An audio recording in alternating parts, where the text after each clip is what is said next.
Is this happening to you? Then you're in the right place for video game training. In this video, we'll take a look at how to defeat Lynels in the Legend of Zelda Tears of the Kingdom.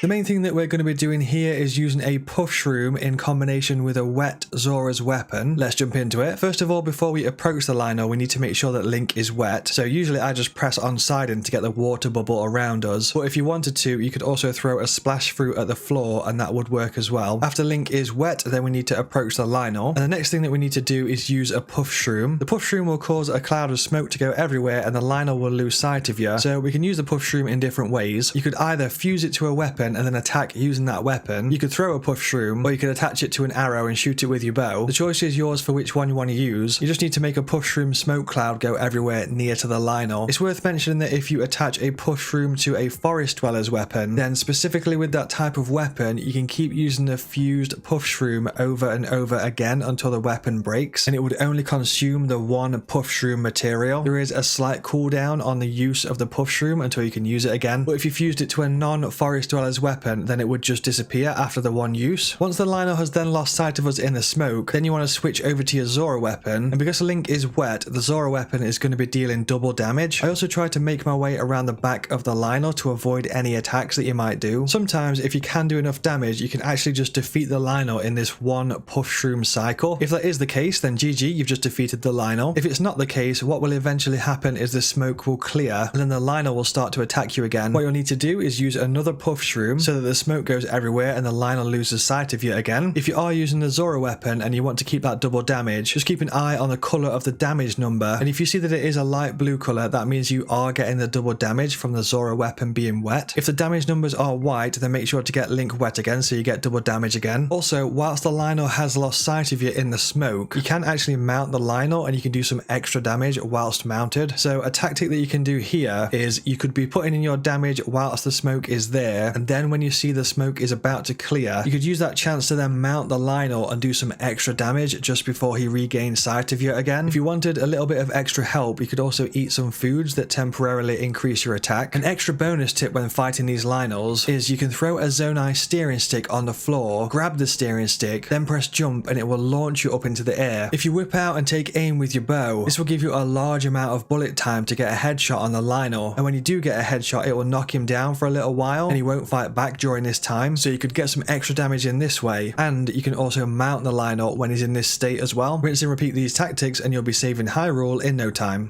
If this guide did help you out, then a like on this video would be massively appreciated. If you're feeling extra generous, then please do share this video with someone that might find it useful. Some more videos have just popped up right now. If you did enjoy this video, then it's likely you'll enjoy one of those as well.